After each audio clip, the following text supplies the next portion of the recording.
Hello everyone, and welcome to another Starcraft 2 replay. This one's going to take place on Delta Quadrant. I'm the blue Terran Ketroc spawning in the bottom right hand position.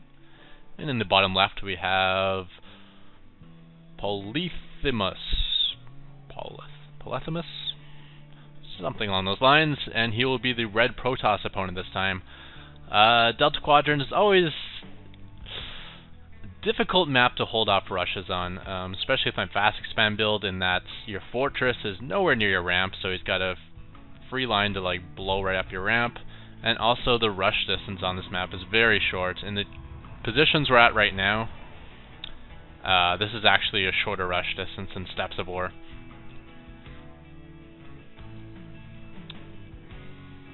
So I will be doing my fast expand build, and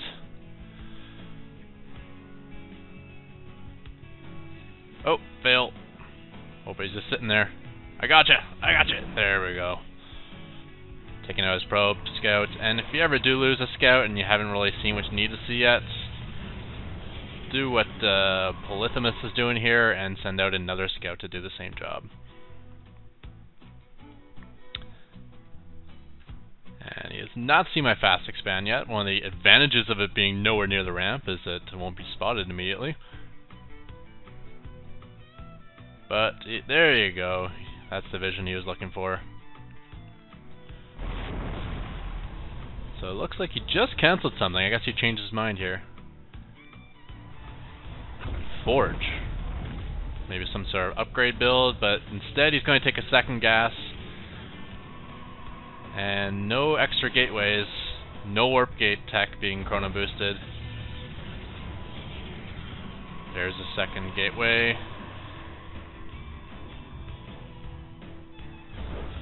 And a starport, so we're going to get some starport play here. Meanwhile, my scout is moving out, and notice I'm scouting immediately to the top right, and then straight to the bottom left. I'm skipping this base, just based on how fast his probe found my base. I assumed he was adjacent to me, so I knew he was either top right or bottom left.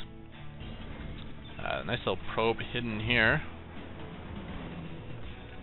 Interesting, and I do scout the Stargate and see that it's spinning, and see that it's a void ray inside. So we are going to be seeing Void Ray play, and for that reason I also am setting up a missile turret right just kind of a pretty good spot where I assume he'll be coming in. And I was able to spot the pylon here, so I'm going to take that down as quick as possible, and yes, get him down right before the warp bin's complete.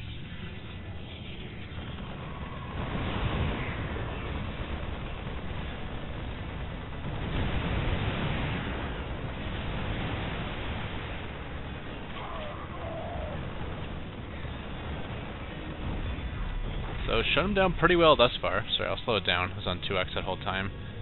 So he's going to pull back.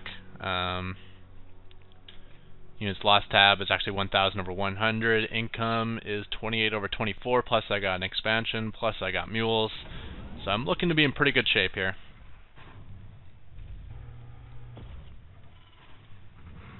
Getting tech labs down to get marauders. I find it's really important to actually get marauders even though you're facing void rays.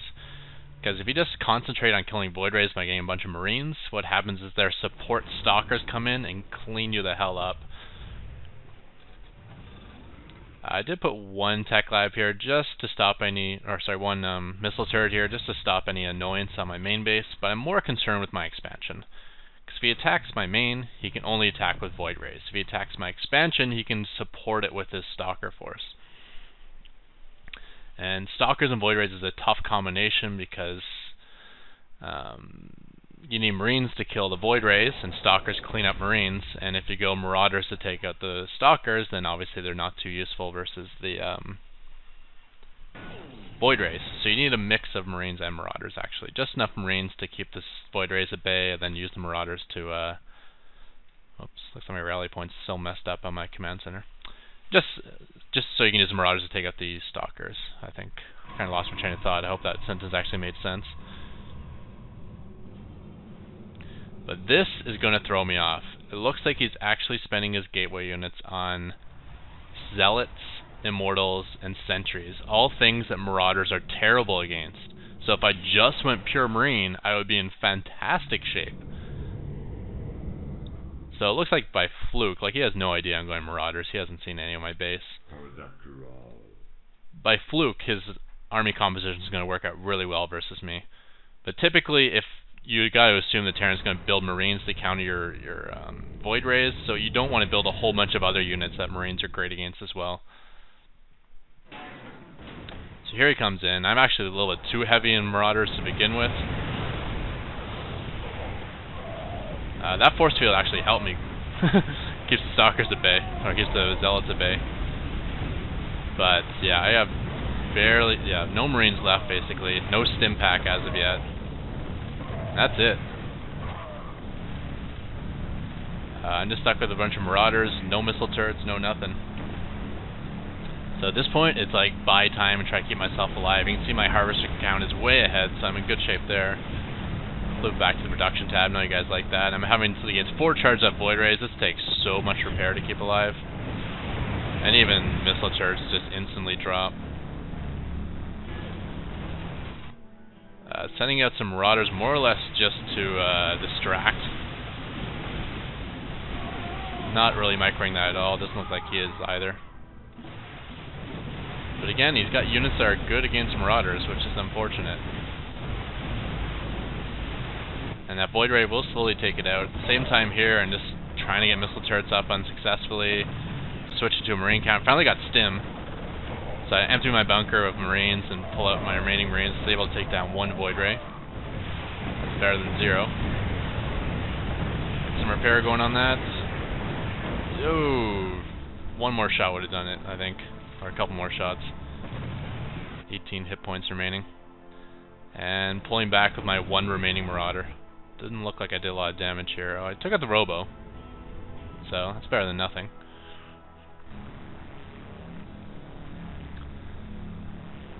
And yeah, my SCV count is dwindling quite quickly here. I think I probably had about 20 SCVs here one time. Now I'm down to about 5. And able to snipe another Void Ray, but once again losing all my Marines. And my Planetary Fortress is burning with only about 300 hit points remaining.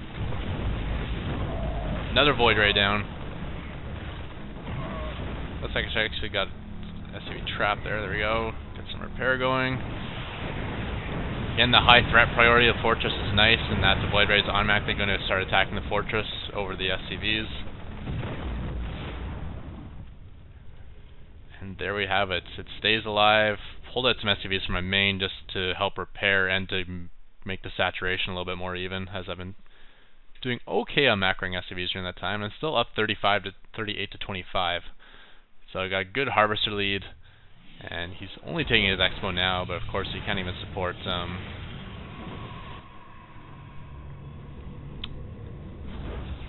he doesn't even have enough probes to saturate it anyways. And I had a Marauder there just to scout when it happens, so I do know that he's expoing, so I'm going to try to make a push fairly soon. Looks like my own resources are really starting to float high. Especially my gas. I guess I've been spending so much on missile turrets and Marines that I haven't really noticed that my gas has been getting really high. Especially since I went 3 gas actually. I think my idea was to go heavier on Marauders and add in Ghosts. And now I've got all this extra gas I haven't even been able to put to use. I'm going to set my own 3rd expo. And just starting to get things set up. So running down my tech lab, or my factory just to start my tech up towards starports. A couple of supply depots, always a good idea. I can't get my armory yet, but I can throw down my 2nd engineering bay and my Ghost Academy. So soon I'll be able to start doing upgrades and medevacs and Vikings and Ghosts, and hopefully spend through all that gas I got pulled up, because at the moment I got no minerals and 800 gas banked. Should probably actually cut these refineries down to 2 SCVs per refinery. 2 SCVs are fully efficient, the 3rd one's not quite that efficient, and when you need minerals more than gas, you might as well pull off some gas SCVs. And looks like I'm going to be moving out here with my force, but look at this movement here. I'm passing by below, he's passing by above, and we're going to completely miss each other. So I'm moving in on attack mode, just really ready to stim. I'm like, where's the army? Looks like the Void Ray is going to get through. So I'm going to go back to attacking, and then all of a sudden, big attack on my base. So going for the repair. Missile turret actually doing an okay job there. Leave a few guys behind to do some damage, sending the rest back. And my force is in the red, but I do have a lot of SCVs on repair. And with reinforcements, that's going to be the end of these Zealots and Void Rays. With his Expo gone and even some reinforcements, even left some guys behind to do some harassment, he's in rough shape. Looks like he's just got one dried out base with no harvesters. I got like my third base almost ready to go. A lot of harvesters, a lot of units. And that is GG. So despite losing 27 workers that battle, I still knew it was 2 base on 1. So as much as I felt that that was evening up the game, I didn't feel like I was falling behind. So as long as I could keep this fortress alive, I felt like I was in the game. If this fortress ever fell, I'd probably just instantly GG. As it turns out, I was still well ahead because he was just going all in. He didn't seem to have any game plan to keep his worker count rising and to get expos. He was just going to cut his worker count at a reasonable number and go full out on the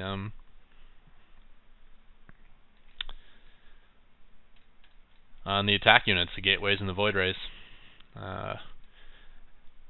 And again, it didn't look like this was his plan. Like, he put down a forge to begin with, and only when he noticed my 15 command center did he switch up his strategy. And I think this is the advantage of my build order. People have asked me why don't I do like a 1 racks fast expand or 2 racks fast expand. And even though you're building barracks before your command center, where with my build I'm building command center first, my build is not as good economically as the 1 racks or 2 racks fast expand. My SCV count will be higher. My saturation on my natural will be sooner. But just the lack of mules, you can't make up for that. I think this build is good economically, is not as good as the other two. What I think makes my build successful for myself is that it causes these sort of reactions from my opponent. Like, so many people, they see the 15 command center and they're like, I'm just going to go in and kill him. And as you've seen in my videos, where I do die here and there, I'd say I'm pretty rush proof with this build order. So if they decide to rush, it basically just guarantees I'm going to be well ahead economically. I mean, yeah, I'm not doing the most economic build, but it often induces my opponent not to do an economic build himself. So it gives me a lead through that method. Anyways, we'll call it the end of this replay, and we'll jump into the thumbs up fact of the day.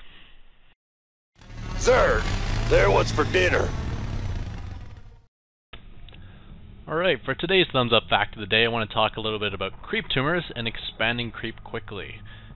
Now I have a creep tumor here and it's ready to go, so I'm going to put a creep tumor right on the edge.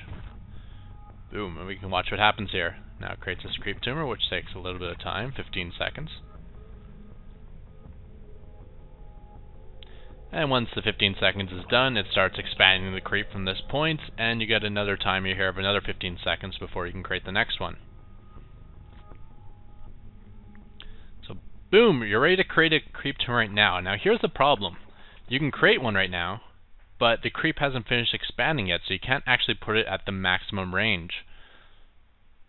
So you either wait until it's done expanding, which costs you time in expanding your creep, or you place it early, but you're not placing it as far out as possible, which kind of slows down your creep tumor expansion. So what I'm going to show you is, once you have a layer, you can use an overlord with generate creep to expand your creep even faster. So what I'm going to do is I've got these two creep tumors here. I'm going to expand the one on the top on its own and expand the one on the bottom using an overlord, and I can show you the difference in speed. So I'll do the top one first, give it a little bit of a head start here, and then the bottom one.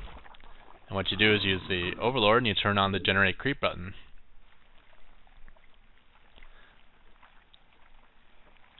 So now the first one on top finished, and we're going to create this creep tumor as soon as possible.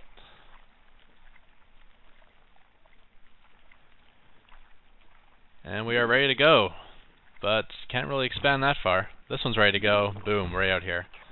And then just move the Overlord forward again. And of course, once you generate creep, it's a toggle, so as soon as you move him, he'll start spawning. Now we got our creep tumor down here.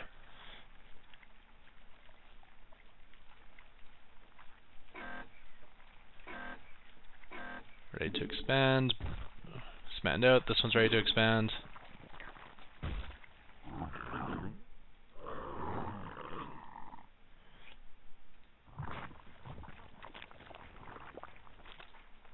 So once again, with very little creep spread here. Like, looks like this one took advantage of the creep spread from the one behind, but this time you don't have that advantage. We're only going to be able to place it this far. This one, once again, way out. And this is a quick way to, or a way to expand creep really quickly. It can be advantageous, say, if you're in close spawn position, say like the 9 o'clock and 3. Am I saying this right? The 3 o'clock and 6 o'clock position here, like this close rush distance, you can quickly expand your creep all the way up to his natural. That'll give you a lot of heads up for when the push is coming from a Terran.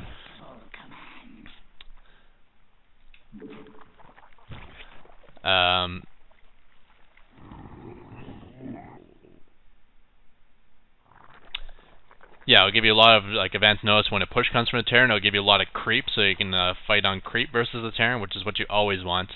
Especially with things like Bailings, which are reliant on speed to get those Marines. The only downside of this is obviously micro-intensive. Like, finding enough time to spread creep tumors on its own is usually difficult for a Zerg, as well as microing this Overlord. But basically, there's not much to it. I mean, once you got the generate creep button going, it's done. So as soon as you just place a creep tumor, all you gotta do is move the Overlord forward.